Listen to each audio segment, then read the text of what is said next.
The doctor called. "Sir, come urgently. Pay for your son's treatment immediately." I shot back. "It's a mistake. I only have 2 daughters." Yet he insisted, "Sir, get here now."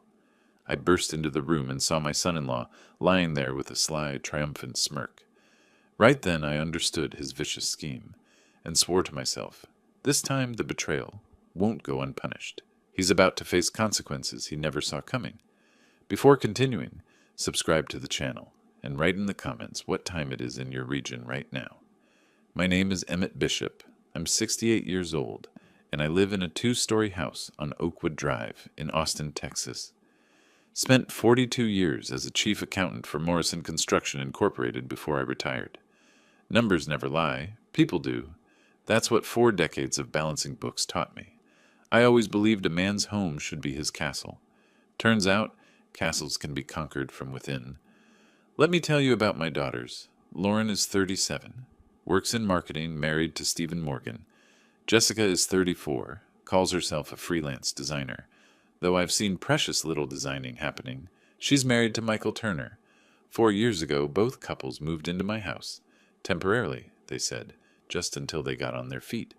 That temporary arrangement became permanent, faster than ice melts in a Texas summer. At first, everything seemed fine. Lauren and Stephen took the guest room on the 2nd floor. Michael and Jessica settled into the converted basement suite. They were polite, respectful even. Stephen helped with yard work.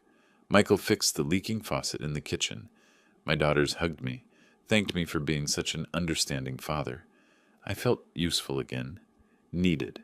That lasted about 3 months. The change was gradual, like watching paint peel.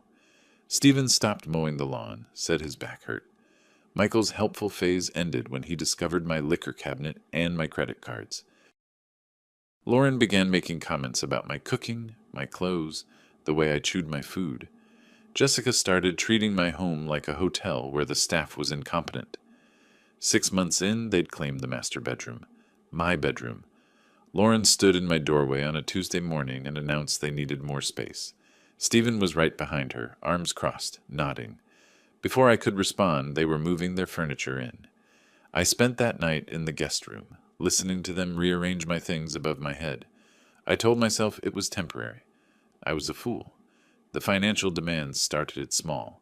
$20 here, $50 there. Gas money, grocery money, emergency money that was never quite explained. Then it was hundreds, then thousands. Michael needed capital for his consulting business. Stephen required new computer equipment for his IT work. My daughters needed wardrobes suitable for their professional positions. I wrote the checks because they were my children, and isn't that what fathers do? By the 2nd year, I was invisible in my own home. They'd have dinner parties and introduce me as Dad, with the same enthusiasm one might acknowledge a houseplant. I'd sit in my study, listening to them laugh with their friends in my living room, drinking my wine, eating food I'd paid for. When I joined them once, Michael made a joke about me needing my beauty sleep at my age. Everyone laughed. I went back to my study. Jessica developed a particular talent for sighing whenever I spoke. Long, theatrical exhales that communicated her suffering better than words ever could. Lauren perfected the eye roll, sometimes adding a head shake for emphasis. Stephen just ignored me, looking through me like I was made of glass. But Michael, he was different. He watched me, studied me, like a poker player calculating odds. 3 weeks ago, I walked into my own kitchen at 7 in the morning to find Michael sitting at the table, going through my mail, not even hiding it. When I asked what he was doing, he smiled and said he was helping me organize my bills. Helping. With my bills. In my house. That afternoon, I sat in my study and did what I do best. I calculated. 4 years of groceries, utilities, repairs, insurance, property taxes, personal loans, credit card charges, medical bills I'd covered for them, car payments, phone bills, and countless cash advances. The number that appeared on my spreadsheet made my chest tighten. $340,000. I'd spent $340,000 supporting 4 adults who treated me like a burden. I was staring at that number when my phone rang. March 12th, 2:37 in the afternoon. The caller ID showed St. David's Medical Center. "Mr. Bishop?" The voice was professional, concerned. This is Dr. Robert Cunningham from St. David's Medical Center. I'm calling about your son. I felt my stomach drop. I'm sorry, there must be a mistake. I don't have a son. I have 2 daughters. Sir, according to our records, you're listed as the father of Michael Turner. He's been admitted following a workplace accident and requires immediate surgery. The estimated cost is $47,300, and we need authorization for payment before we can proceed. Michael, my son-in-law, Michael, listed as my son. There's been an error in your system, I said slowly, my accountant's brain already calculating the angles of this particular equation. Michael Turner is my daughter's husband, not my son. Mr. Bishop, I understand this is stressful, but the paperwork is quite clear. He's listed you as his father and primary financial guarantor. Sir, time is critical here. Can you come to the hospital immediately? The way he said it, urgent and pressing, set off alarms. This wasn't a clerical error. This was deliberate. Which room? I asked. 514. Please hurry, Mr. Bishop. I grabbed my keys and headed for the door. Jessica was coming down the stairs, phone in her hand, face flushed. When she saw me, she stopped. Dad, Michael's in the hospital. We need to go. Now. The way she said it, not asking, demanding, and something else.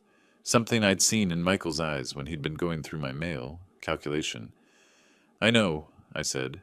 Dr. Cunningham just called me about my son. Her eyes widened for just a fraction of a second before she recovered. It must be a paperwork mix-up. Let's just go. I drove. She sat in the passenger seat, texting rapidly, her jaw clenched. Neither of us spoke. The 15-minute drive to St. David's felt like an hour. I parked in the visitor lot, and we walked through the automatic doors together, past the reception desk, into the elevator. 5th floor, room 514.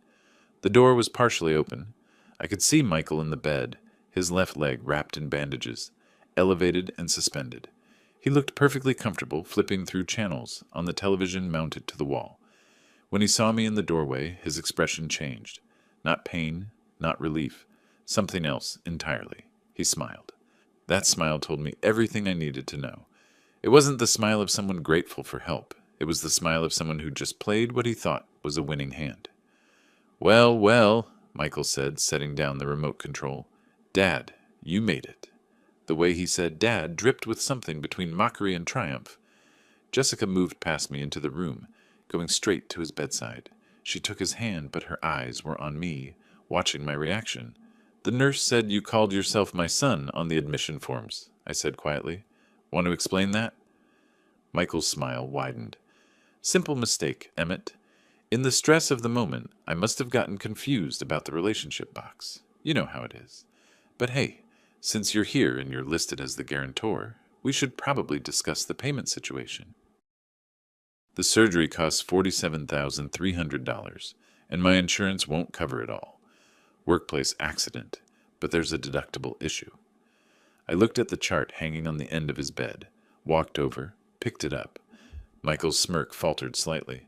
Tibia fracture, I read aloud, sustained during a fall at a construction site consultation. Interesting. I didn't know business consultants made construction site visits. It's part of the job, he said.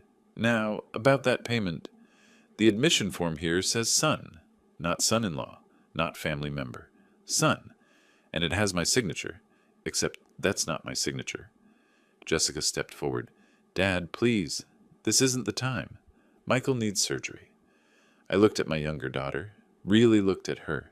When had her eyes become so cold? I remembered her at 7 years old, crying because she'd accidentally stepped on a beetle. Now she was standing here, complicit in fraud, and she couldn't even pretend to be ashamed. You knew, I said.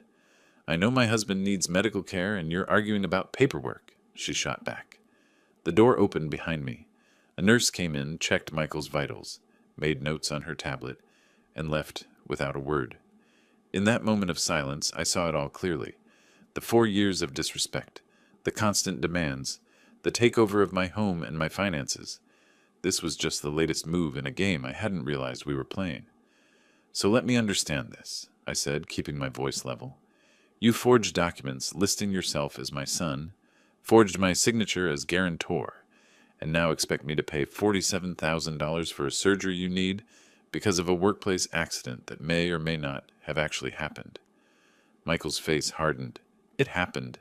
And yeah, I expect you to help. That's what family does, right? Or are you going to be the kind of father who abandons his children in their time of need? The audacity was almost impressive. Almost. I'm not paying, I said. Jessica's face flushed red. What? I said I'm not paying. This is fraud. You've falsified medical documents, forged my signature, and tried to obligate me to a debt I never agreed to. That's illegal. Michael laughed. Actually laughed. You think anyone's going to care? You think you're going to call the cops on your own family? Go ahead, Emmett. Make that call. Let's see how that plays out at the next family dinner. He was right about one thing. I wasn't going to call the police. Not yet. But as I stood there watching him lie in that hospital bed with his fraudulent paperwork and his smug expression, something shifted inside me. For 4 years I'd been passive, understanding, patient. I'd told myself they needed time, needed support, needed grace. I'd made excuses for every slight, every demand, every humiliation. Standing in that hospital room, looking at Michael's calculating eyes and Jessica's entitled fury, I finally understood the truth. They didn't need more time. They needed consequences. I thought about the first year they'd lived with me. I'd come home from the hardware store to find Lauren redecorating my living room without asking. She'd bought new furniture, new curtains, new everything, put it all on my credit card. When I objected, she'd hugged me and said she was just trying to help make the house more modern, more welcoming for guests. I'd let it go. I thought about the time Stephen had borrowed my car and returned it with an empty tank and a dent in the rear bumper. No apology, no explanation. Just tossed the keys on the counter and walked away. I thought about countless dinners where I'd cooked and they'd eaten without a word of thanks, leaving me to clean up while they watched television in my living room. I thought about Christmas morning 2 years ago when I'd bought each of them thoughtful gifts, things I'd carefully selected based on their interests. Lauren had opened hers, barely glanced at it, and said, "You kept the receipt, right?" Jessica hadn't even opened hers, just set it aside and gone back to her phone. Every memory was a brick, and I was building something with them, not a bridge, a wall. "You know what?" I said, my voice calm. "You're absolutely right, Michael. This is what family does. Family helps each other. Family supports each other. Family shows up when times are tough." Hope flickered across Jessica's face. "Which is why," I continued, "I'm so disappointed that my family hasn't demonstrated any of those qualities in 4 years. So no, I won't be paying for this surgery, but I will be leaving now. Dr. Cunningham has my actual signature on file from when I had my physical here last year. I'm sure he'll be very interested to compare it to whatever you submitted." I walked out of room 514 and didn't look back. Behind me, I heard Jessica shouting my name, but I kept walking, down the hallway past the nurse's station into the elevator. My hands were shaking, not from fear, from something else entirely. Rage, pure, cold, focused rage. I'd spent 42 years of my life in accounting. My job was finding discrepancies, tracking money, understanding systems. Numbers don't lie, but people manipulate them all the time. I'd caught embezzlers, exposed fraud, unraveled schemes that seemed airtight. And now, driving home from that hospital, I realized I'd been living with 4 people who saw me as nothing more than a resource to be exploited. That was going to change. By the time I pulled into my driveway, I'd made a decision. No more Mr. Understanding, no more Mr. Patient. They wanted to play games with paperwork and signatures and financial manipulation. Fine. But they were playing against someone who'd made a career out of understanding exactly those things. I walked into my house, past the master bedroom that wasn't mine anymore, and into my study. I locked the door, sat down at my desk, and opened my filing cabinet. Every bank statement, every credit card bill, every receipt for the past 4 years. I'd kept them all, because that's what accountants do. It was time to add up the real cost of family. Outside my study door, I heard voices. Lauren and Stephen must have come home. I heard my name, heard anger in their tones. Let them be angry. I had work to do. I pulled out my laptop and opened a new spreadsheet. Column headers. Date, expense category, amount, recipient. Notes. I started entering data, my fingers moving across the keyboard with the muscle memory of decades. Every transaction, every loan, every payment. The numbers began to tell a story, and it was a story that was going to end very differently than they expected. The confrontation happened the moment Jessica got home from the hospital. I heard the front door slam so hard the picture frames rattled on my study wall. Heavy footsteps, multiple voices all talking at once, volume rising. Then Lauren's voice cut through the noise like a knife. "Dad, get out here right now." I saved my spreadsheet and closed my laptop, took a breath, another. Then I unlocked my study door and walked into the living room. All four of them were waiting. Lauren and Stephen stood by the fireplace, arms crossed in identical poses of righteous indignation. Jessica was pacing, her face blotchy from crying. Michael limped in from the kitchen on crutches, his legs still bandaged. He must have checked himself out of the hospital. Interesting how quickly his critical surgery became optional once I refused to pay. "How could you?" Jessica started before I'd fully entered the room. "How could you just leave Michael there? He needed surgery." "He needed $47,300, I corrected, which he tried to steal by committing fraud. Michael's jaw clenched. It wasn't fraud. It was a misunderstanding. A misunderstanding that involved forging my signature on hospital documents? I looked at each of them in turn. "You want to explain to me how that's a misunderstanding?" "You're being dramatic," Lauren said, and there was that eye roll again, that trademark gesture that said I was the problem. I was the unreasonable one. Michael made a mistake under stress. People do that. People do make mistakes, I agreed, but they don't accidentally fill out forms listing their father-in-law as their father. They don't accidentally forge signatures. Those are conscious choices. Stephen finally spoke up. "Maybe if you hadn't been so cold and calculating, if you'd shown some compassion, none of this would have happened. Michael was in pain, scared, and you just walked away." The audacity. I almost laughed. Stephen, who'd been living rent-free in my house for 4 years, who'd borrowed my car and returned it damaged, who'd helped himself to my food, my utilities, my generosity, was lecturing me about compassion. "Where was your compassion?" I asked quietly. "When you borrowed my car last month and brought it back with a dent and no gas? Did you think I wouldn't notice? Or did you just not care?" Stephen's face went red. "That's completely different. Is it? Because from where I'm standing it looks like a pattern. Taking what's mine without asking, without thanking, without any consideration whatsoever." "We're family?" Jessica said, her voice breaking. "We're your daughters. Doesn't that mean anything to you?" And there it was, the guilt card, the emotional manipulation that had worked on me for 4 years. Family, the magic word that was supposed to erase all boundaries, all self-respect, all reasonable expectations. I looked at my younger daughter, really looked at her. The tears streaming down her face looked genuine. Maybe they were. But tears didn't erase the fact that she'd stood in that hospital room, knowing her husband had committed fraud, and still expected me to pay. Tears didn't change the fact that she'd spent 4 years treating me like a walking ATM. "You're right," I said. "You are my daughters, which makes this hurt so much worse." Lauren made a dismissive sound. "Oh, please, spare us the wounded father routine. You have the money. What difference does it make to you? You're just sitting on it, hoarding it like some kind of miser while your own family struggles." "Struggles?" I pulled out my phone, opened my banking app, and turned the screen toward them. "Let me show you my balance," I said. "The one in my personal checking account. The one that used to have $63,000 in it 3 months ago. Want to guess what it is now?" No one answered. $11,000. Where did the other $52,000 go? I looked at each of them. "Should I tell you? Or do you want to guess?" The silence was beautiful. Michael shifted his weight on his crutches. Jessica stopped crying. Lauren's jaw tightened. "Groceries for 4 adults who don't contribute," I continued. "Utilities that tripled when you all moved in. Car insurance for vehicles I don't drive. Medical bills that aren't mine. Credit card charges that I definitely didn't make." I looked directly at Michael. $23,700 in unauthorized charges, just from you." His face went pale.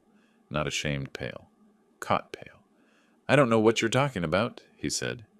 "Really? Because I have statements. Charges at restaurants I've never been to. Hotels in Dallas when you told Jessica you were visiting a client in Houston. A very expensive watch that I'm guessing is the one on your wrist right now. Michael's hand instinctively covered his watch. That was all the confirmation I needed. You went through his things, Lauren demanded. That's a violation of privacy. He went through my credit cards, I shot back. That's a violation of law. We're going to sue you, Michael said suddenly. His voice had changed. Lower. Threatening. You can't just accuse people of things without proof. That's slander. Defamation. I'll take everything you have. And there it was. The mask slipping. No more pretense of the wronged family member. Just pure, calculated threat. Please do, I said calmly. Sue me. Take me to court. I'd love to see you explain those credit card charges to a judge. I'd love to see you explain the forged hospital documents. Please, Michael. Make my day. He opened his mouth, closed it. The crutches creaked as he shifted his weight. You've changed, Jessica said softly. You're not the father I knew. You're right, I agreed. The father you knew would have paid that hospital bill.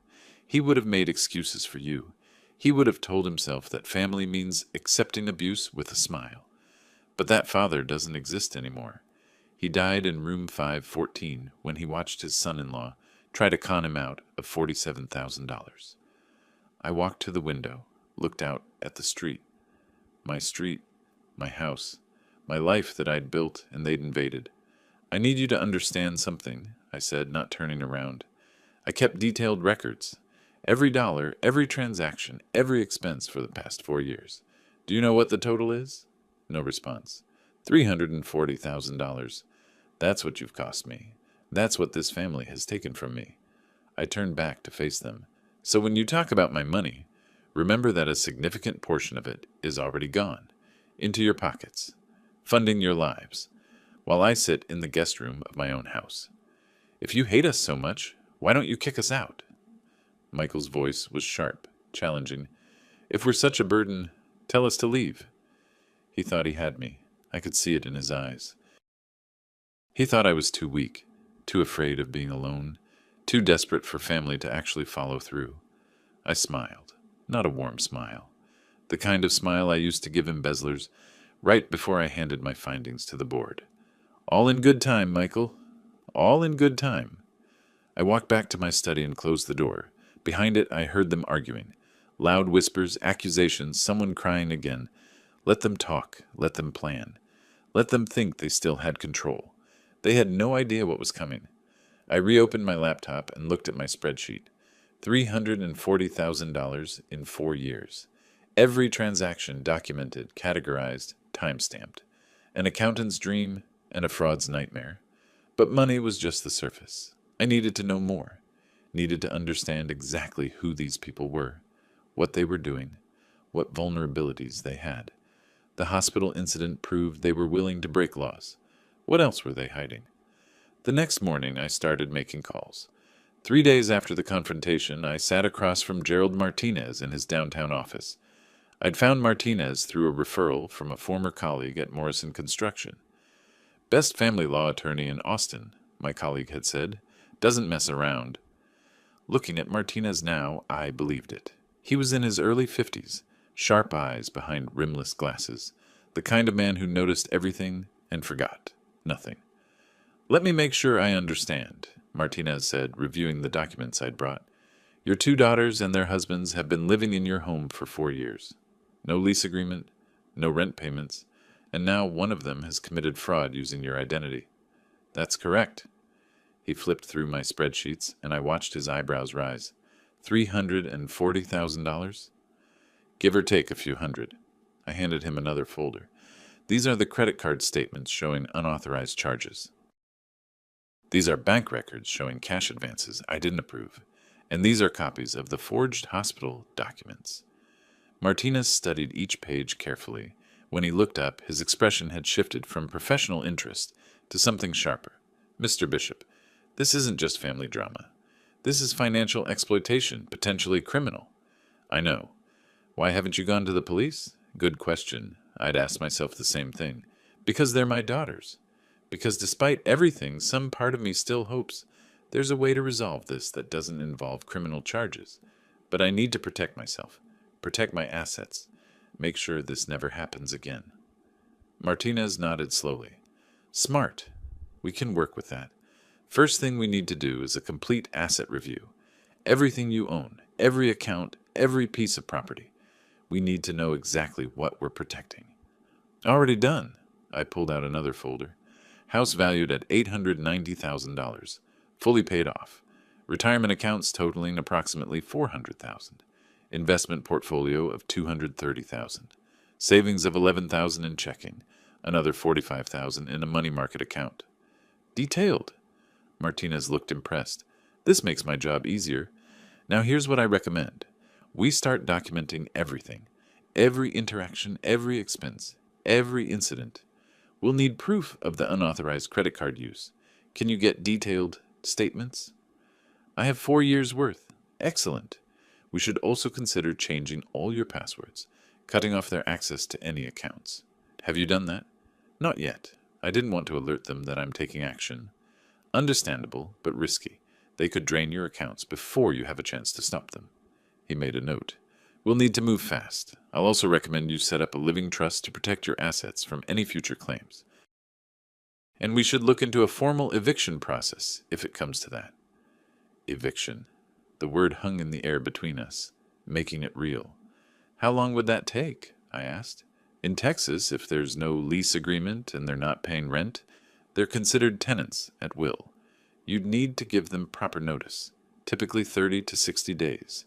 If they refuse to leave after that, we file for eviction in court. The whole process could take 2 to 4 months. 4 months. 4 more months of living in my own house like a stranger. 4 more months of Michael's smug face and Lauren's eye rolls and Jessica's sighs. Martinez must have seen something in my expression because he leaned forward. I know it seems like a long time, but done correctly, you'll have legal protection. They won't be able to claim tenants' rights. They won't be able to fight it.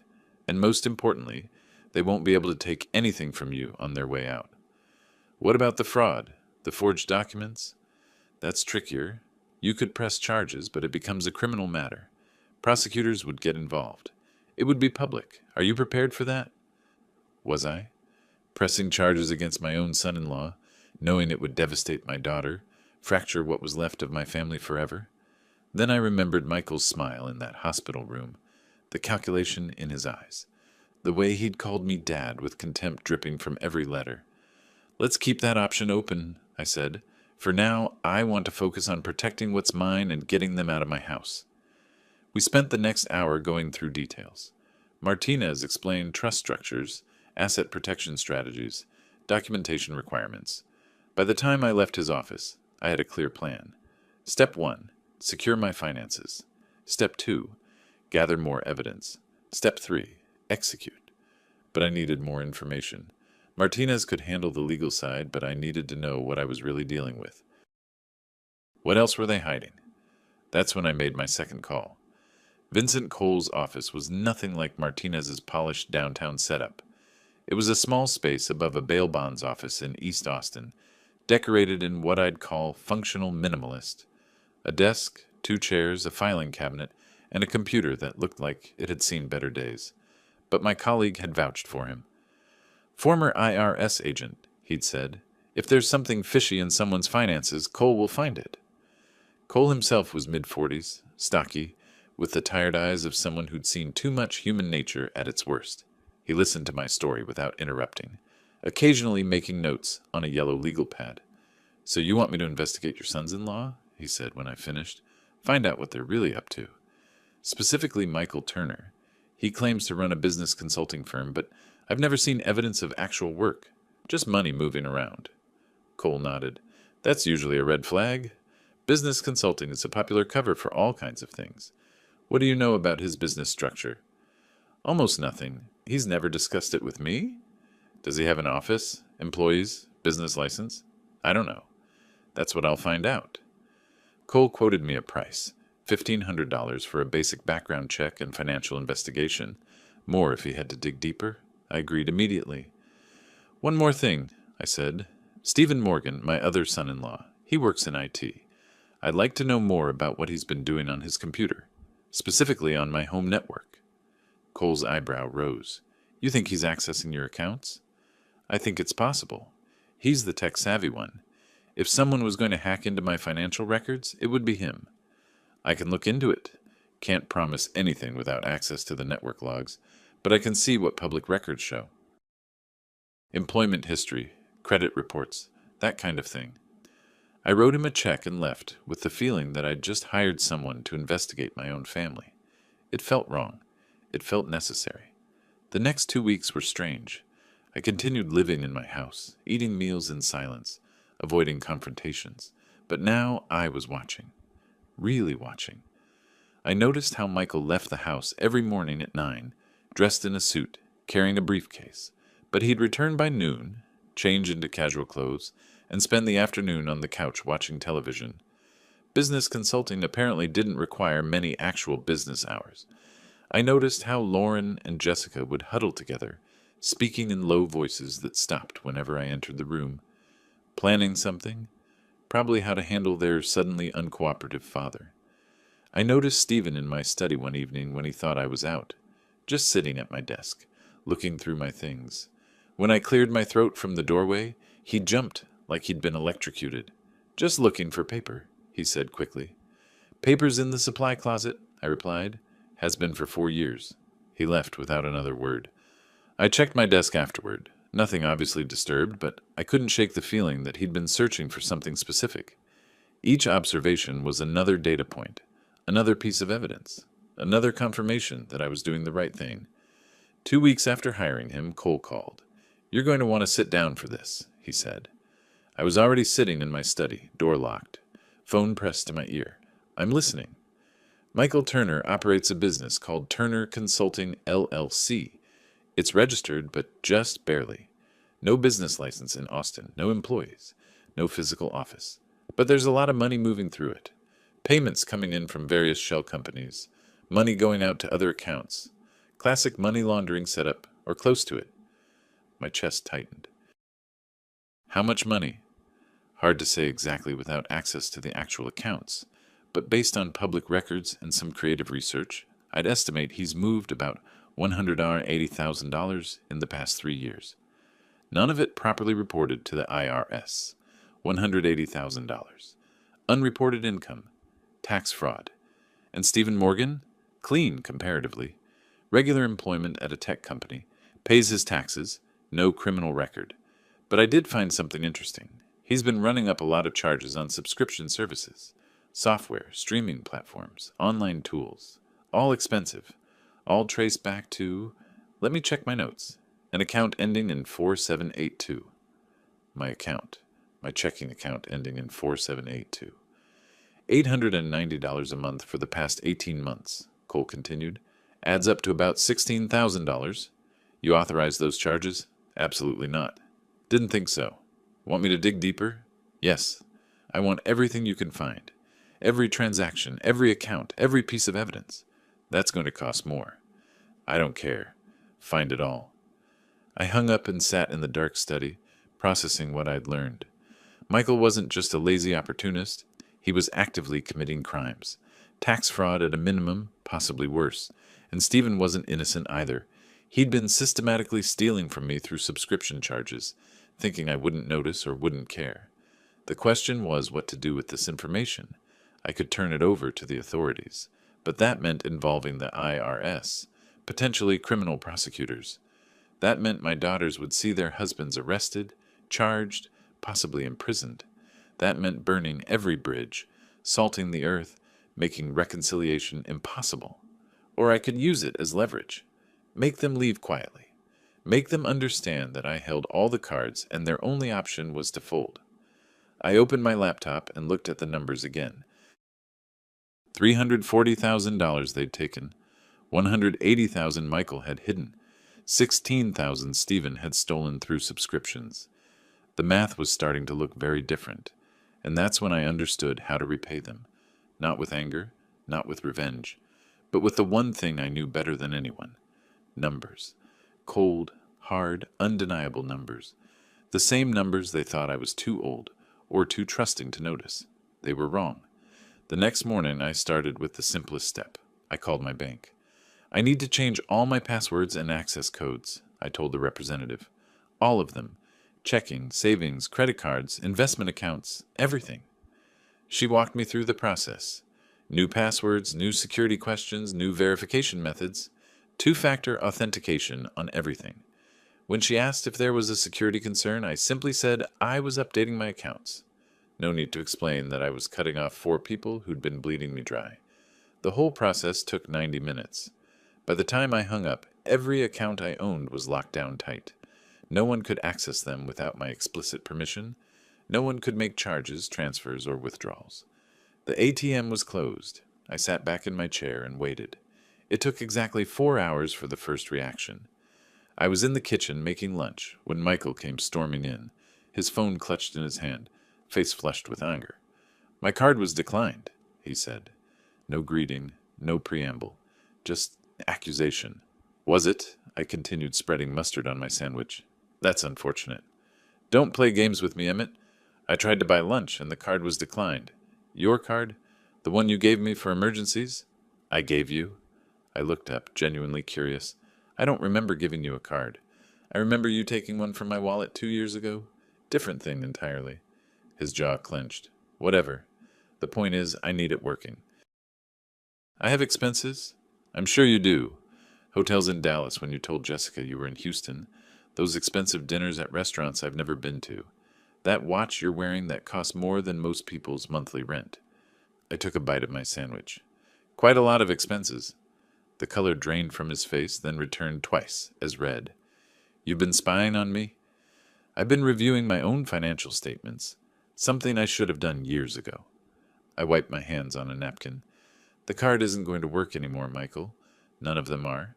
I've changed all my passwords, updated all my security. You don't have access to my accounts anymore." "You can't do that." "Actually, I can. They're my accounts." I started cleaning up my lunch preparation. "Perhaps you should use your own money for your expenses." "This is ridiculous. We're family. You're treating us like criminals." I turned to face him fully. "If the treatment fits." He opened his mouth to respond, but Lauren's voice cut through from the hallway. "Dad? Dad, I need to talk to you." She appeared in the doorway, Stephen right behind her. Both looked upset. "My streaming services stopped working," Lauren said, "and Stephen's software subscriptions. Everything's been canceled." "Has it?" I looked at Stephen. "That's strange. Almost like someone canceled the automatic payments for my account. The account ending in 4782. You know, the one you've been using without permission for the past 18 months. Stephen had the decency to look guilty for about half a second before defensiveness took over. "Those were work expenses. I needed them for my job." "Then your job should pay for them, not me." I crossed my arms. "Let me be clear about something. I'm not your personal bank anymore. I'm not funding your lifestyle, your entertainment, your conveniences. If you need money, earn it, like adults." "You're being cruel," Jessica said from behind them. I hadn't even heard her come in. All 4 of them surrounding me in my own kitchen, a united front of outrage and entitlement. "I'm being realistic," I corrected. "I've spent $340,000 supporting you over 4 years. That's over. Starting now." "What are you saying?" Lauren's voice had gone cold. "That we should leave?" The question hung in the air. Part of me wanted to say yes. Pack your things and get out. But Martinez had been clear. I needed to do this properly, legally with documentation and notice. Otherwise, they could claim tenants' rights, drag it out in court, make everything messy. "I'm saying you need to start contributing," I said instead. "Rent, utilities, groceries. You're adults living in my house. Time to act like it." Michael laughed. Actually laughed. "You want us to pay rent? In the house we've been living in for 4 years? The house you invited us into?" "Temporarily," I reminded him. "You were supposed to stay temporarily? That was 4 years ago." "We can't just leave," Jessica said, and now there were tears. Of course there were tears. "Where would we go? We can't afford a place right now." "Then I suggest you figure it out, because one way or another, this arrangement is changing." I walked past them out of the kitchen, back to my study. Behind me, they started arguing among themselves. Loud, angry voices. Accusations. blame. But I noticed one thing. None of them followed me. None of them tried to continue the argument.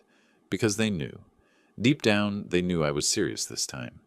Over the next few days, the atmosphere in the house became toxic. They stopped speaking to me unless absolutely necessary. They ate meals in their rooms.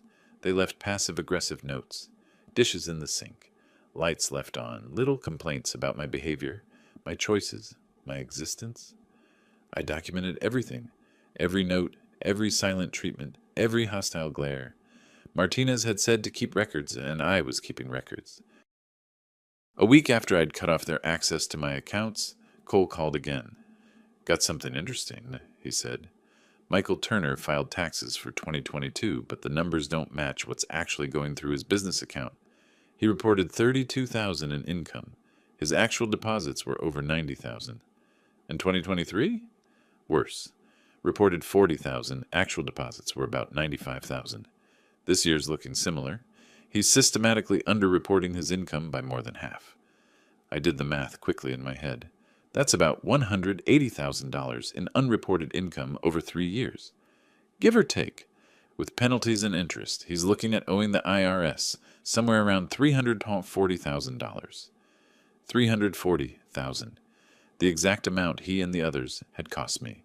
The symmetry was almost poetic. "Can you document all of this?" I asked. "Already have. Complete report with all the evidence. What are you planning to do with it?" "I'm not sure yet, but I want it ready." I hung up and stared at the report Cole had emailed me. Pages of financial records, transaction histories of tax documents.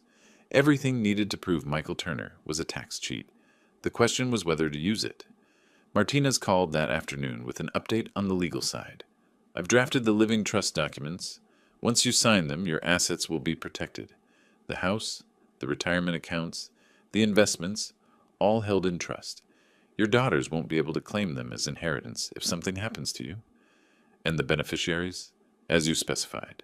3 charitable organizations focused on financial literacy education. Seemed fitting, given the circumstances." It was fitting. The people who'd exploited my finances would get nothing, while organizations teaching others to protect themselves would benefit. Justice of a sort. "When can I sign?" "I've scheduled an appointment with a notary for next week. But Emmett, I need to ask, are you sure about this? This is permanent. Once it's done, there's no going back." I thought about Michael's smirk in that hospital bed, Jessica's cold eyes, Lauren's contemptuous eye rolls, Stephen's casual theft. "I'm sure." "Then I'll see you next week. And Emmett, one more thing. I've been researching the eviction process. Texas law is actually quite favorable in your situation. Since they're not paying rent and have no written lease, they're tenants at will. You can terminate their tenancy with 30 days' notice." 30 days. 1 month to get my house back. "Let's keep that option in reserve," I said. "I want all my pieces in place before I make that move." After I hung up, I sat in my study and thought about the timeline. Sign the trust documents. Secure my assets. Then what? Eviction notice? Or something else? That's when my idea matured. Not just eviction. Not just cutting them off financially. Something that would make Michael, specifically, understand that actions have consequences. Something that would show all of them that I wasn't the weak, manipulable old man they thought I was. The IRS report sat on my desk. $340,000 in unpaid taxes. Evidence of systematic fraud. I could file a complaint. Anonymous through Martinez. Completely legal. The IRS didn't care who reported tax fraud, only that it was reported. They'd investigate. They'd find the evidence Cole had already documented, and Michael would face the consequences of his choices. But not yet. Not until everything else was in place. I opened my laptop and started a new document. A timeline. Every step, in order, with dates and contingencies. This wasn't about revenge. This was about justice. About protecting myself. About making sure they couldn't hurt me anymore. And if Michael happened to end up facing federal tax charges in the process, well, that was just him reaping what he'd sown. The notary appointment was scheduled for a Tuesday morning. I told no one in the house where I was going, just left early and drove to Martinez's office in downtown Austin. The notary was a professional woman in her 50s, who'd clearly done this 1,000 times. She verified my identity, watched me sign each document, added her official seal. The whole process took 30 minutes. When it was done, Martinez handed me copies of everything. Your living trust is now active. The house has been transferred to the trust. Your retirement accounts, investments, everything. It's all protected. And if something happens to me, the designated charities become beneficiaries. Your daughters get nothing. More importantly, they can't contest it. You were of sound mind, the documents are properly executed, and you've clearly stated your intentions. I felt something loosen in my chest. Relief, maybe, or freedom. For the first time in 4 years, my assets were truly mine again, protected, secure. There's one more thing, I said, pulling out the envelope Cole had given me. I want to file a complaint with the IRS, anonymous, regarding tax fraud. Martinez took the envelope, opened it, scanned the contents. His eyebrows rose. This is substantial, Michael Turner. My son-in-law. Emmett, you understand what this means? If the IRS investigates and finds evidence, which they will based on this documentation, he could face criminal charges, prison time, massive fines. I understand. And your daughter, Jessica, she'll be affected too. I thought about Jessica standing in that hospital room, knowing her husband had committed fraud, still expecting me to pay. I thought about her theatrical size, her entitlement, her complete lack of respect. She made her choice when she married him, when she supported his scheme at the hospital, when she spent 4 years treating me like a walking bank account. I met Martinez's eyes. File it. Today, if possible. He nodded slowly. I'll handle it through an intermediary, completely anonymous. The IRS will receive the complaint and evidence, but they won't know it came from you. Perfect. I drove home feeling lighter than I had in years. The pieces were in place. The trap was set. Now I just had to wait for them to spring it. I didn't have to wait long. 5 days later, I was in my study when I heard the doorbell ring. Unfamiliar voices in the hallway. Michael's voice, loud and defensive. Then Lauren calling for me. I walked out to find 2 people in business suits standing in my foyer. They had that unmistakable federal agent look. Conservative clothes, serious expressions, official credentials. Mr. Bishop, one of them said. I'm Agent Rodriguez, from the Internal Revenue Service. This is Agent Patterson. We're here to speak with Michael Turner regarding a tax matter. Michael stood behind them, his face pale. Jessica was on the stairs, one hand over her mouth. Lauren and Stephen had emerged from the kitchen, watching. He's right there, I said, gesturing to Michael. Though I should mention, this is my house. Mr. Turner is just a guest. Agent Rodriguez turned to Michael. Mr. Turner, we have some questions about your tax returns from 2022, 2023, and 2024. Specifically regarding income reported through Turner Consulting, LLC. I don't know what you're talking about, Michael said, but his voice cracked. My taxes are fine. This is harassment. We have documentation suggesting otherwise. Agent Patterson held up a folder. We'd like to discuss this downtown. You can come voluntarily, or we can continue this conversation here. I want a lawyer, Michael said immediately. That's your right, but we're still going to need to examine your financial records. We have a warrant for your computer, phone, and any business documents. Michael's face went from pale to gray. A warrant? For what? Suspected tax fraud, Mr. Turner. We take that very seriously. I watched as the color drained from Michael's face completely. His mouth opened and closed like a fish gasping for air. His hands started at a shake. He looked at Jessica, then at me, then back at the agents. This is a mistake, he said weakly. There's been some kind of error. Then we'll sort it out downtown. Agent Rodriguez gestured toward the door. If you'd like to get your coat and any personal items you need, we can wait a few minutes. Jessica rushed down the stairs. This is insane. You can't just take him. He hasn't done anything. Ma'am, we're conducting an investigation. Your husband is free to contact an attorney. Agent Patterson's voice was professionally neutral. But we do need him to come with us to answer questions. Michael looked at me then. Really looked at me. And I saw the moment understanding hit him. His eyes widened. His jaw went slack. He knew. Somehow he knew this was connected to me. You, he said, his voice barely above a whisper. You did this. I didn't confirm or deny. I just stood there, watching him realize that the old man he'd been stealing from, lying to, manipulating for 4 years, had just knocked his entire world sideways. I don't know what you mean, I said mildly. I'm just a retired accountant. What would I know about IRS investigations? His hands clenched into fists. For a moment I thought he might actually try to hit me, but Agent Rodriguez stepped between us. Mr. Turner, I suggest you calm down. Threatening someone in front of federal agents isn't going to help your situation. Michael's fists unclenched. His shoulders slumped. The fight went out of him like air from a punctured tire. They took him downtown. Jessica went with them, crying, making calls to lawyers. Lauren and Stephen retreated to their room without a word to me. I sat in my study and waited. The call from Jessica came 3 hours later. She was screaming before I even got the phone to my ear. What did you do? What did you tell them? I didn't tell them anything, Jessica. They know everything. Every transaction, every account, every deposit. They have evidence going back 3 years. How would they know that unless someone told them? Perhaps they're just good at their jobs. You reported him. You called the IRS on your own family. I protected myself from a criminal who happened to marry my daughter, I corrected. There's a difference. He could go to prison. Do you understand that? Your son-in-law could go to prison. Then he shouldn't have committed tax fraud. Actions have consequences, Jessica. Maybe it's time you both learned that. I hate you, she hissed. I hate you so much. That's unfortunate. But it doesn't change the facts. Michael underreported approximately $180,000 in income over 3 years. That's not a mistake. That's deliberate fraud. How do you even know that number? Because unlike you and your husband, I actually understand finances. I understand numbers. And I understand consequences. I kept my voice calm, level. Michael made choices, bad choices.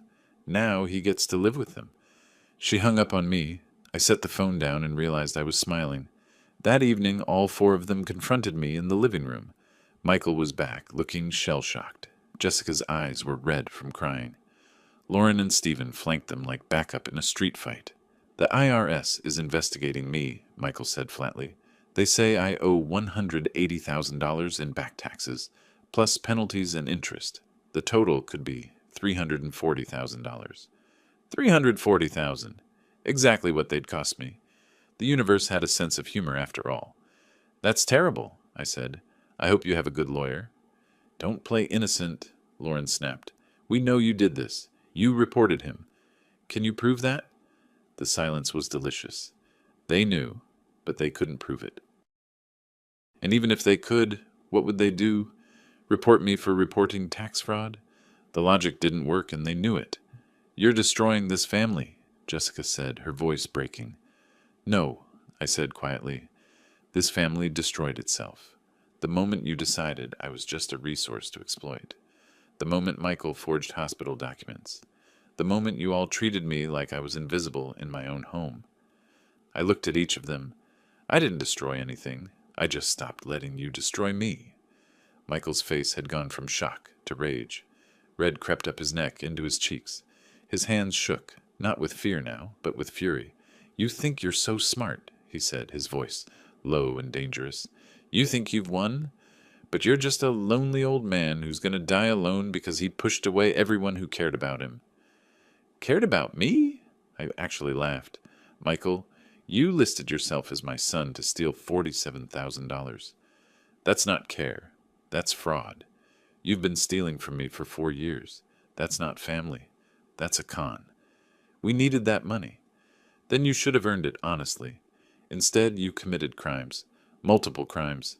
And now you're facing the consequences. He took a step toward me. Stephen grabbed his arm, holding him back. Smart move. Assault wouldn't help Michael's legal situation. This isn't over, Michael said. I'll fight this. I'll beat it. And when I do, you're going to regret everything. I looked at his rage-filled face, his trembling hands, his absolute certainty that he was the wrong party. And I realized something. He still didn't understand. After everything, he still thought he was the victim. Michael, I said softly, it's already over. You just don't know it yet. I was wrong about one thing. It wasn't over. Not yet. The next few days were tense but quiet. Michael spent most of his time on the phone with lawyers. Jessica oscillated between crying jags and cold fury. Lauren and Stephen kept to themselves, suddenly very concerned with not being associated with Michael's problems. Then a week after the IRS visit, I came home from running errands to find all four of them waiting in the living room, not sitting casually, positioned. Michael stood in the center, arms crossed. Jessica and Lauren flanked him. Stephen lingered near the doorway, blocking my exit route. "We need to talk," Michael said. His voice was different, harder, more controlled than I'd heard before. "About?" I set my keys on the side table, keeping my movements calm and casual. "About your vendetta against me, against this family." "I don't have a vendetta. I have boundaries. There's a difference. You reported me to the IRS. His control slipped for a moment, voice rising. "You could destroy my life." "No, Michael. Your tax fraud could destroy your life. I just made sure the people who care about such things knew about it." "You're a coward," he said flatly. "An old, scared coward who can't stand the idea of being alone. You know what I think. I think you'll never actually kick us out. Because deep down, you need us. You need someone in this house, or you'll just shrivel up and die in your little study, forgotten and pathetic." Jessica nodded along with his words. Lauren looked uncomfortable, but didn't contradict him. Stephen just watched, calculating. "Is that what you think?" I asked mildly. "That's what I know. You're bluffing. The IRS thing, the threats, all of it. You're trying to scare us into behaving, but you won't follow through. You don't have it in you." I looked at him for a long moment, at his smug certainty, at the way he'd positioned himself like he was in control, at my daughters standing beside him, supporting his delusion. "I see," I said. "Well, since we're all here, and since you seem to think I'm bluffing, perhaps it's time we had a real conversation." I walked to my study, pulled out 2 folders I'd been keeping in my locked filing cabinet, and returned to the living room, set them on the coffee table. "What's that?" Michael asked, his confidence flickering. "Evidence." I opened the first folder. "This folder contains printouts of credit card statements from the past 4 years. These are charges you made on my cards, Michael. $23,700 worth. Hotels, restaurants, purchases, all unauthorized, all technically theft." Michael's face paled slightly, but he recovered. "You gave me those cards for emergencies." "I didn't give you anything. You took them from my wallet, and I have documentation of that too." I flipped through pages. "Here's the security footage from the bank when you got a replacement card shipped to this address, claiming you were me. That's identity fraud, by the way." I turned to the second folder. "This one's more interesting. It contains tax documents. Your tax returns from 2022, 2023, and 2024, and bank statements showing your actual income." I laid out the papers side by side. In 2022, you reported $32,000 in income. Your actual deposits were $92,000. In 2023, you reported $40,000. Actual deposits, $95,000. This year, similar pattern. Total unreported income, approximately $180,000. The room was silent. Michael's face had gone from pale to ashen. "Where did you get those?" Jessica whispered. "I hired a private investigator. Former IRS agent, actually. Very thorough." I looked at Michael. "You want to know what's funny? The penalties and interest on your unpaid taxes add up to about $340,000. The exact amount you and your family have cost me over 4 years. Life has a sense of symmetry, doesn't it?" "This is illegal," Michael said, but his voice cracked. "You can't just investigate people. I can hire a private investigator to look into publicly available records," which is all he did. Tax filings are public. Bank records were obtained legally. Everything here is admissible evidence. "You bastard," Lauren said. "You've been planning this the whole time." "Not the whole time," I corrected. "Just since that phone call from the hospital. March 12th, when Michael here listed himself as my son to try to make me pay $47,000 for his surgery." I looked at Michael directly. "That call? That moment when you smiled at me from that hospital bed? That's when I understood what you really are. Not family. A criminal. A con artist who happened to marry my daughter." "Dad, please," Jessica started. That's also when I realized something else, I continued, my voice harder now. I realized I'd been enabling you, all of you, making excuses, accepting disrespect, funding your lives while you treated me like furniture. That call was a gift, really. It showed me the truth. I pulled out another document from the second folder. This is the complaint I filed with the IRS Anonymous, through my attorney, filed on April 20th. The IRS doesn't care who reports fraud, only that it's reported. And this? I tapped the tax documents. This is fraud. Federal crime. 5 years in prison, potentially. Michael's hands were shaking now, not with anger, with fear. You can't do this to him, Jessica's voice broke. He's your family. No, I said quietly. He's a criminal who committed fraud against me and the federal government. You're my family, Jessica. Or you were. But you chose him. You stood in that hospital room knowing what he'd done, and you expected me to pay. You've spent 4 years choosing him over me, choosing his comfort over my dignity, choosing his lies over my truth. I looked at Lauren. And you've been no better. You think I didn't notice how you took over my bedroom? How you criticized everything I did? How you treated this house like it was yours and I was just a guest you had to tolerate? Lauren's face flushed red, but she didn't respond. Here's what's going to happen, I said, pulling out one final document. This is a notice to vacate. Legal, notarized, completely enforceable. You have 30 days to leave my house. 30 days? Stephen spoke for the first time. That's not enough time to find a place. Should have thought about that before you stole $16,000 from me through subscription services you charged to my account. I handed him his own set of papers. Yes, Stephen, I know about those too. Every software platform, every streaming service, every online tool you've been charging to my account for the past 18 months. $890 a month. Did you think I wouldn't notice? Stephen's face went white. You can't evict us, Michael said, but there was desperation in his voice now. We have rights. Tenants' rights. You have no lease. You pay no rent. You're tenants at will, which means I can terminate your tenancy with 30 days' notice, which I just did. If you're not out in 30 days, I'll file for formal eviction. And given your pending federal investigation, Michael, I don't think you want to be fighting multiple legal battles at once. I walked to the fireplace mantel, pulled down an envelope I'd placed there earlier. This is a copy of my living trust, executed and notarized.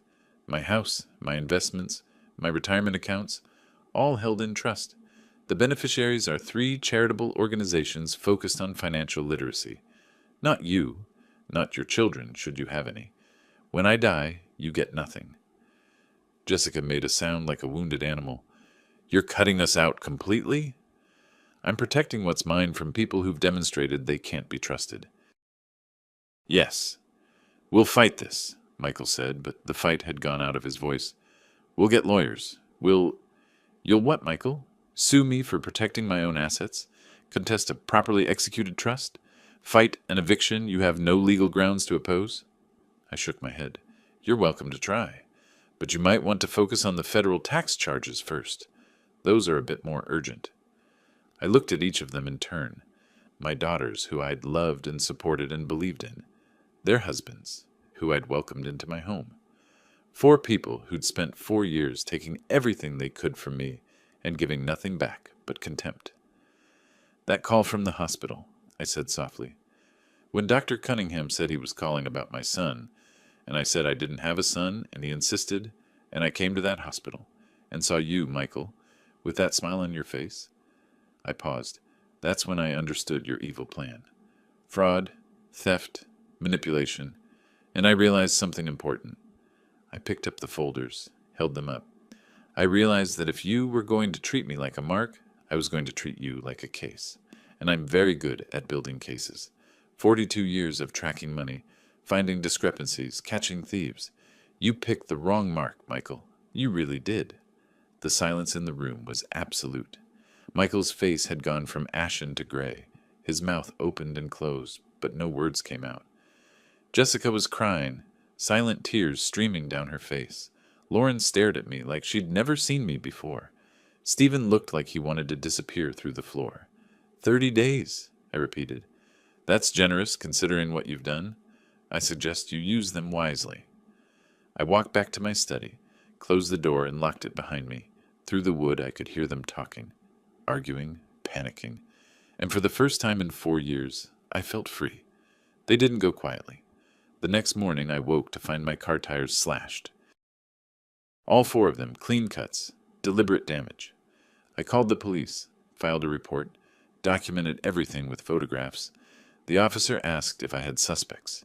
I glanced at my house where 4 people with 30 days to vacate were likely watching. Just file the report, I said. I called Martinez. They vandalized my car. Good. Document it thoroughly. If they fight the eviction, this shows a pattern of hostile behavior. 2 days later, Michael's lawyer called. Young, inexperienced, clearly overwhelmed. Mr. Bishop, Mr. Turner is willing to extend the move-out period to 60 days instead of 30, in exchange for you withdrawing the IRS complaint. I almost laughed.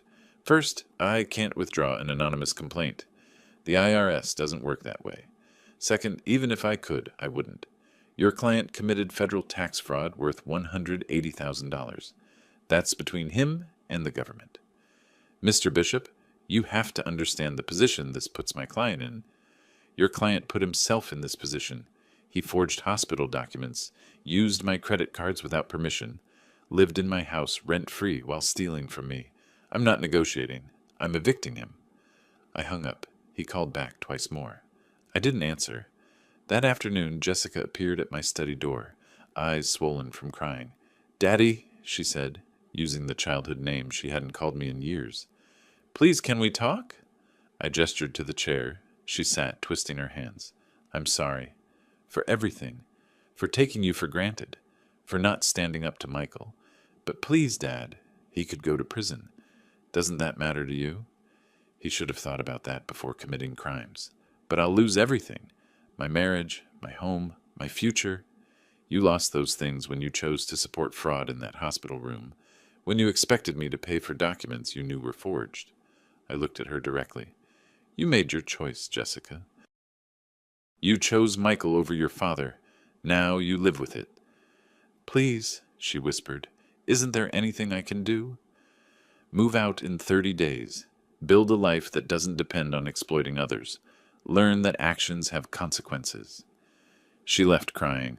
I felt something twist in my chest, but I held firm. That evening, Lauren knocked with a folder of old photographs. Birthday parties, graduations, family moments. Remember how close we were? She asked softly. I remember thinking we were close. I was wrong about a lot of things back then. You weren't wrong. We do love you. You took my bedroom, criticized everything about me, made me unwelcome in my own home for 4 years, and you think old photographs fix that? I'm trying to remind you we're still family. Being family doesn't give you the right to exploit me. Being my daughter doesn't mean I have to accept abuse. I stood. I loved you both more than anything, but you're not those children anymore, and I'm not that naive father. She gathered the photos, hands shaking. You'll regret this. I'll regret letting you move in, enabling your behavior, not setting boundaries sooner, but protecting myself? Never. A week later, Cole called. The IRS moved fast. They've frozen Michael's bank accounts, seized his computer and financial records. The evidence is solid. Michael tried one final tactic. Social media posts about his cruel father-in-law destroying his family over money. Initial support came from friends. But then the questions started. Wait, he forged documents. 4 years rent-free? The narrative shifted. Michael deleted everything, but screenshots lived forever. 3 weeks in, Jessica came back, hollow-eyed. The IRS is assessing $342,000. Michael's accounts are frozen. We have nothing. We can't even afford to move. Figure it out, like millions of other adults do every day. You really don't care. I care about stopping exploitation. You're not homeless, Jessica. You have 30 days. That's 30 more days than you gave me before you started taking advantage. The final week they packed in silence. Boxes to storage. Lauren and Stephen found a small apartment across town. Michael and Jessica were moving in with a friend temporarily. Day 29, Michael confronted me one last time. You won, he said flatly. Happy now? This wasn't about winning. It was about stopping the bleeding. The IRS will destroy me. Prison, ruined credit, failed business. Dying marriage. And you don't even care. You're right. I don't. You did this to yourself, Michael. Every fraudulent tax return, every stolen dollar, every forged document. Those were your choices. I just made sure you faced the consequences. He stared with pure hatred. I hope you enjoy your empty house, old man. I hope it was worth it. It was, I said simply. Every bit of it. Day 30 arrived, and they were gone. All 4 of them. The house was empty except for me and my belongings. I walked through every room, seeing my home properly for the first time in 4 years. The master bedroom was mine again. The kitchen was mine. The living room, the study. Every space. Mine. I changed the locks that afternoon. All new hardware, new keys. No one was getting in without my permission ever again. That evening, I sat in my study with a glass of whiskey and looked at my spreadsheets one final time. $340,000 they'd cost me. $340,000 Michael now owed the IRS. The universe had balanced its books. My phone rang. Martinez. They're officially out? Officially out. How do you feel? Free, lighter, safer. For the first time in 4 years, I didn't have to watch my words or guard my possessions. I feel like I finally got my house back. Good, because the IRS formally charged Michael Turner this afternoon. Tax evasion, filing false returns, 3 counts. Up to 5 years if convicted. And Jessica? Not charged, not involved in the business fraud, but their marriage probably won't survive this. I hung up and sat in the silence of my empty house. Tomorrow, I'd start truly reclaiming my life. But tonight, I just sat and listened to the quiet. It was the most beautiful sound I'd heard in years. The first weeks alone in my house were strange but liberating. I woke when I wanted, made coffee without complaints about the noise, ate breakfast at my own kitchen table without feeling like an intruder. Every small freedom felt like a victory. But the story wasn't quite finished. 2 weeks after they moved out, I got a call from the Travis County District Attorney's Office. Mr. Bishop, we'd like to speak with you about the hospital fraud case. Would you be willing to provide a statement and testify if necessary? I thought about that hospital room. Michael's smirk, the calculated fraud. Yes, I said, I'll testify. I gave my statement 3 days later, detailed and documented. The prosecutor reviewed everything carefully. This is solid, she said. Combined with the tax fraud charges, Mr. Turner is facing 5 to 7 years potentially. 7 years. The numbers should have felt good. Mostly I just felt tired. A month after they'd moved out, Jessica called. I almost didn't answer. Dad, can we talk? Just coffee, please. Some part of me, the part that remembered her as a little girl, said yes. We met at a neutral coffee shop downtown. She looked terrible. Dark circles under her eyes, clothes wrinkled, hair in a messy ponytail. Michael and I are getting divorced, she said flatly, stirring coffee without drinking. The lawyer said it's the only way to protect me from his legal troubles. I'm sorry you're hurting, but not sorry he's facing consequences for his actions. He says you set him up, that you planned this from the beginning. I protected myself from someone who was stealing from me.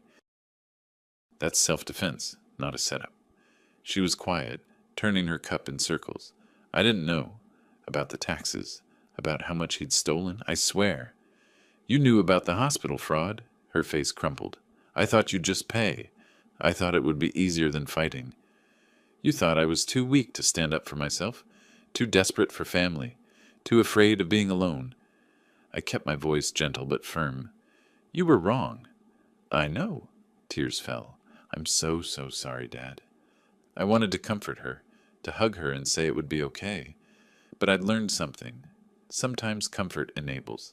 Sometimes forgiveness without change just invites more harm.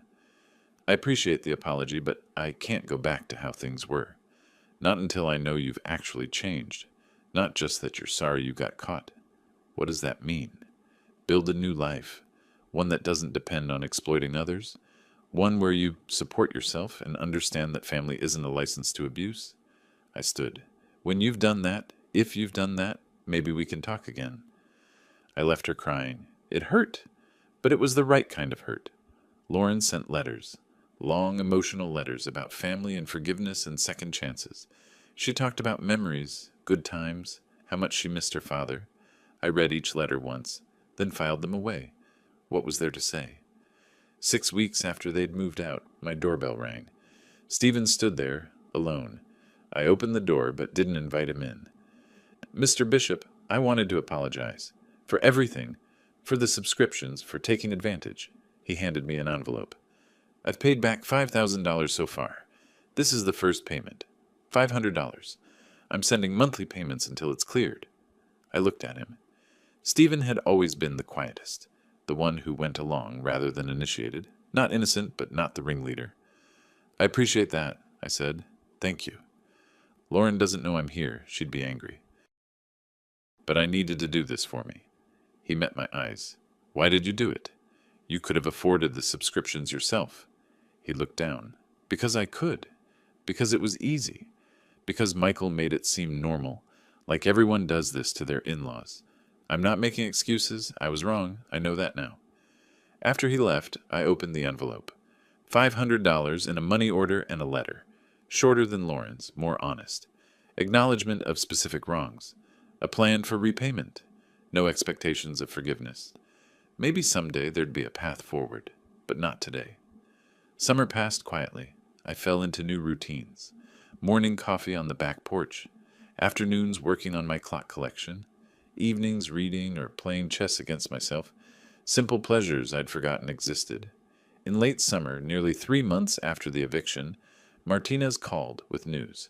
Michael Turner took a plea deal. My heart rate picked up. What kind of deal? 3 years probation, $285,000 in fines and restitution to the IRS, 500 hours community service, and a felony conviction on his record. Plus, he's permanently banned from ever working in financial services or consulting. No prison time. The system's backed up, and he cooperated. But here's the thing. With the felony and the ban, his business is finished. Permanently. He'll never work in his field again. 3 years probation. Not the prison sentence I'd imagined. But the fine was devastating. The felony would follow him forever. His career was over. It's enough, I said. It's justice. It is.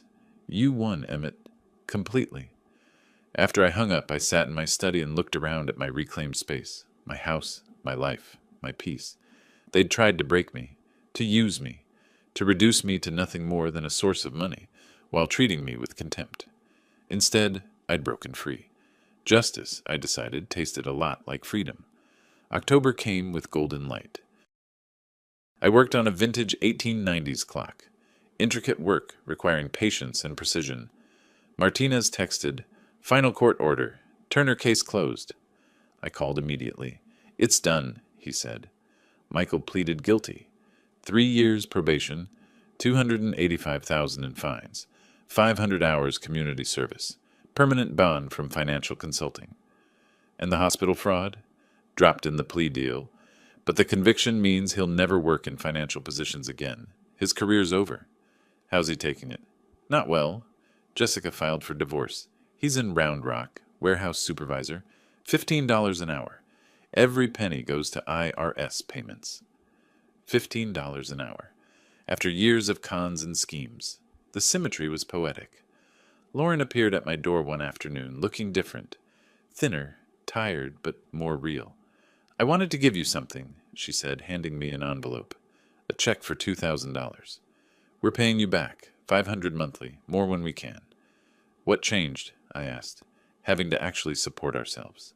Finally understanding what you gave us and what we threw back." She wiped her eyes. "I'm so sorry, Dad. I appreciate this. But my boundaries are permanent. I understand. I'm just asking if someday we could try again. Slowly. On your terms. Maybe. Someday. But not today." After she left, I read her letter. Different from before. Specific acknowledgments, repayment plans, asking for nothing but possibility. Time would tell if they'd follow through. Months passed. Fall deepened. I established new patterns centered on me, not everyone else. I finished the vintage clock on a Sunday. The final gear clicked into place. I wound it carefully. The mechanism caught. Tick, tick, tick. Perfect. Martinez called with closure. Jessica settled her divorce. Michael agreed to everything. She's got a better job, her own place, going to therapy, working on herself. And Michael? Still at the warehouse. Still making payments for the next decade. He tried starting a new consulting business. Licensing board denied him. He's stuck permanently. That evening I sat with whiskey in my chess set, the one my father gave me. I set up a game against myself. Careful strategy, patient moves, thinking ahead. Outside, autumn sun painted Austin gold. My city, my home, my house, finally and completely mine. I thought about that phone call in March, Dr. Cunningham calling about my son, the moment that started everything. Michael's smirk showing me the truth. If he hadn't made that call, I might have continued in denial for years. Might have died broke in the guest room of my own house. Instead, I'd fought back. Used every skill from 42 years of accounting. Built my case and won. The chess pieces clicked softly. I moved my knight. 2 moves from checkmate. Martinez texted final numbers. Turner's total obligations, including hospital lawsuit, IRS fines, divorce fees, about $400,000. He'll be paying until he's 70. $400,000, more than the $340,000 he'd cost me. The universe had its own justice. I moved my queen. Checkmate. The restored clock chimed softly. Perfect time, perfect tone. Everything in its place. I raised my whiskey to the evening light. To justice, I said quietly. To boundaries. To knowing your own worth. The whiskey was smooth. The silence perfect. For the first time in years, I felt completely at peace. My house belonged to me. My life belonged to me. And no one was taking that away again. Outside, the Texas sun set over Austin in brilliant oranges and purples. Inside, surrounded by the tick-tick-tick of my clocks, I smiled. Justice hadn't just been served. It had been earned. Every bit of it. And that made all the difference. If you like this story, please like this video, subscribe to the channel, and share your impressions of this story in the comments. To listen to the next story, click on the box on the left. Thank you for watching.